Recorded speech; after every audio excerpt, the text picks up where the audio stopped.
Hi hello నమస్తే welcome to our channel this జామ్లా. ప్రస్తుతం మనతో మాట్లాడడానికి సీనియర్ జర్నలిస్ట్ దాము బాలాజీ గారు ఉన్నారు. వారితో మాట్లాడదాం. Hi sir. హాయ్. జగన్కి పోటీగా షర్మిల రంగంలోకి దిగారు. వీళ్ళిద్దరికి తల్లిగా విజయమ్మ గారు, వారు ఎవరికి సపోర్ట్ చేయబోతున్నారు? అంటే ఫ్యామిలీ డ్రామా స్టార్ట్ అయింది. మొన్నటి వరకు తెలంగాణ రాజకీయాలు ప్రామినెంట్గా మీడియాలో కానీ ప్రజల్లో కానీ చర్చ ఉన్నాయి. సడన్గా మళ్ళీ ఇప్పుడు ఆంధ్రప్రదేశ్ రాజకీయాల్లోకి మొత్తం డైవర్ట్ అయింది. అందులో కూడా జగన్ ఫ్యామిలీ మీద ఫోకస్ అయింది. దానికి ప్రధాన కారణం షర్మిల. షర్మిల గత కొంతకాలంగా తెలంగాణలో ఒక రకమైన స్తబ్దత అంటారు కదా, అటువంటి స్తబ్దతలకు వెళ్ళిపోయింది. ఎందుకంటే ఆమె దాదాపు 2 ఏళ్ల పాటు ఇక్కడ శ్రమించింది, పాదయాత్రలు చేసింది, ధర్నాలు చేసింది, జైలుకి వెళ్ళింది, పోలీసులతో గొడవలు పడింది, హౌస్ అరెస్ట్లు అయింది. ఇవన్నీ చేసినా కూడా ఆమెకి ఇక్కడేమీ పెద్దగా మైలేజ్ రాలేదు.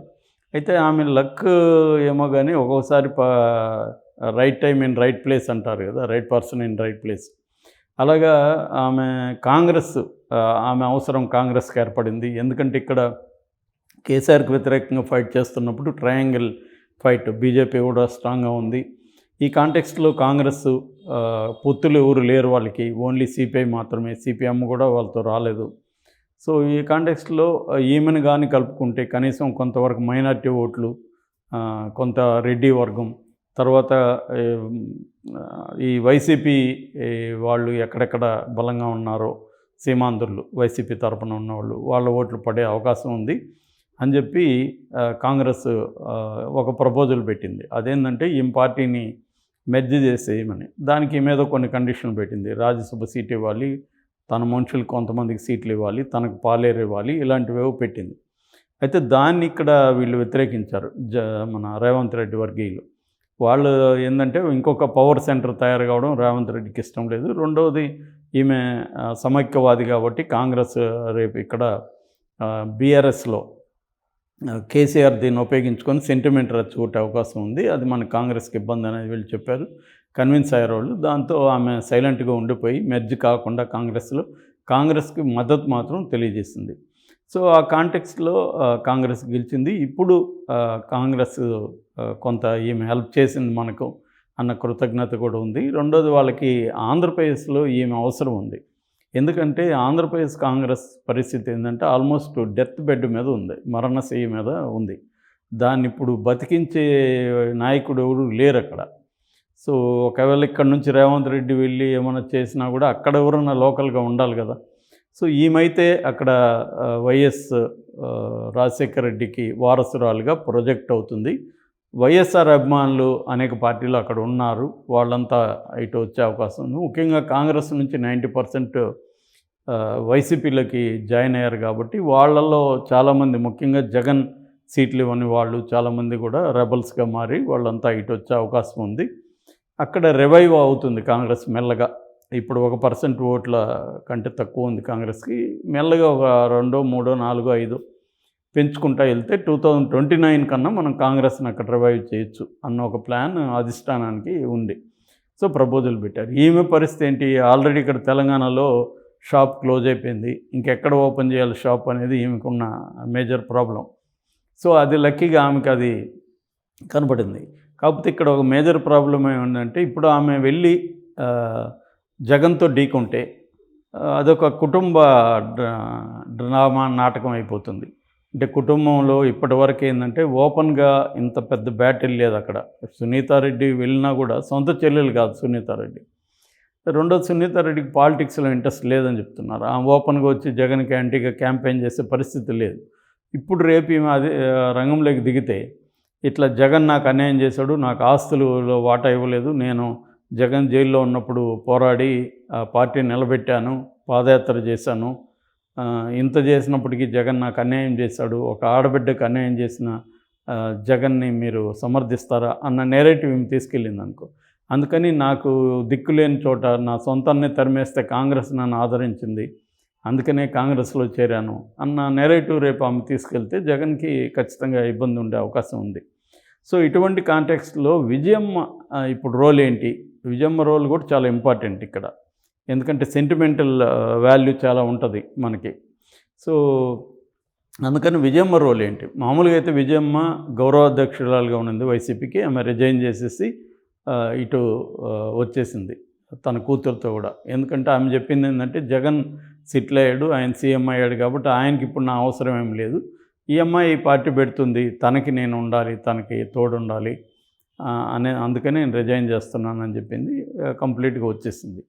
సో ఇక్కడ యాక్చువల్గా ఆమె పోటీ చేస్తారనుకున్నప్పుడు కూడా వైఎస్ఆర్టీపీ తరఫున ఇక్కడ ఆమె కూడా పోటీ చేయబోతుందని కూడా వార్తలు వచ్చాయి. సికింద్రాబాద్ నుంచి విజయమ్మ పోటీ చేయబోతుందని. సో ఈ కాంటెక్స్ట్లో సడన్గా ఇప్పుడు ఆమె షర్మిల అటు వెళ్ళినప్పుడు విజయమ్మ ఏం చేయబోతుంది? ఇంతవరకు కొడుకు కూతురు పోటాపోటీకి ఎదురు పడలేదు, ఎప్పుడు దూరంగా ఉన్నారు. తన కూతురుతో ఉంది, కొడుకును కూడా ఎప్పుడు కలుస్తుంది, మాట్లాడుతుంది, జరుగుతుంది. ఇప్పుడు ఎదురుపడినప్పుడు ఆమె రెండు కళ్ళులా కదా కూతురు కొడుకు, వీళ్ళిద్దరిలో ఎవరి వైపు వెళ్తుందనేది ఒక చర్చ నడుస్తుంది. కొంతమంది ముఖ్యంగా తెలుగుదేశం మీడియా వీళ్ళు ఏం చెప్తున్నారంటే ఆమె షర్మిల వైపే ఉంటుందంటున్నారు అని చెప్తున్నారు. ఈవెన్ వైఎస్ఆర్టీపీ పార్టీలో ఉన్నవాళ్ళు కూడా టీవీ డిబేట్లో వీటిలంతా కూడా ఇదే ప్రశ్న వాళ్ళకి వేసినప్పుడు విజయమ్మ కూతురు వైపే ఉంటుంది, ఎందుకంటే కూతురికే అవసరం ఉంది ఆమె తోడు, కాబట్టి ఆమె కూతురి వైపే ఉంటుంది. రెండోది, కూతురికి జగన్ అన్యాయం చేశాడన్న బాధ కూడా ఆమెకుంది, ఆస్తుల్లో వాటా కరెక్ట్గా ఇవ్వలేదు. రెండవది, రాజకీయంగా ఈమెకి ఏ రకంగా చేయలేదు. ఇప్పుడు అక్కడ అవినాష్ రెడ్డిని తీసుకొచ్చాడు భారతీ ప్రజర్తో, ఈమెకి ఎందుకు ఇచ్చుండకూడదు కడప ఎంపీగా? ఆమెకి ఏ అర్హత లేదా? ఆమె పోరాడింది, జనంలో పాపులారిటీ ఉంది, రాజకీయాల్లో పార్టీని నిలబెట్టింది జైల్లో ఉన్నప్పుడు, ఆమెకి ఎందుకు ఇచ్చుండకూడదు అన్న ఇది విజయంలో ఉంది. అందుకని విజయమ్మ ఖచ్చితంగా రేపొద్దున కూతురా కొడుకున్నప్పుడు కూతురు వైపు నిలబడుతుంది. ఎందుకంటే కూతురికి ఇక్కడ అన్యాయం జరిగింది, జగన్కి ఏ రకమైన అన్యాయం జరగలేదు.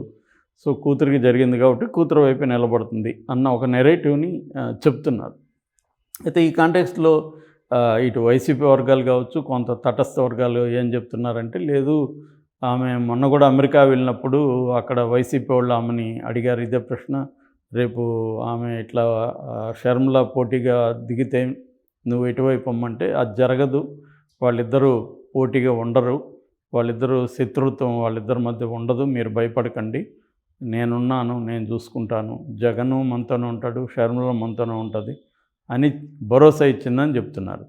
సో ఇప్పుడు విజయమ్మకి 3 మార్గాలు ఉన్నాయి. ఒకటి, వీళ్ళిద్దరు ఢీకొన్నప్పుడు షర్మిల వైపు ఉండడం, ఒకటి జగన్ వైపు ఉండడం, మూడోది తటస్థంగా ఉండిపోవడం, ఇంటికి పరిమితం అయిపోయి రాజకీయంగా ఎవరి వైపు ఉండకుండా నేను ఇంట్లో ఉంటాను అంతే, నా కూతురు కొడుకు ఇద్దరు కావాలి నాకు రాజకీయంగా అది వాళ్ళ ఇష్టం, వాళ్ళు మెచ్యూరిటీ ఉన్నవాళ్ళు, వాళ్ళు ఒక నిర్ణయం తీసుకున్నారు, నేను తల్లిగా ఆ నిర్ణయాలని సపోర్ట్ చేస్తున్నాను, అంతేగాని నేను ఎవరి వైపు నిలబడను, అది వాళ్ళే చూసుకుంటారు రాజకీయంగా, కుటుంబంగా నాకు అందరూ అవసరం అన్న ఒక స్టెప్ తీసుకొని ఆమె పరిమితం అయిపోతుంది అనేది అంటున్నారు.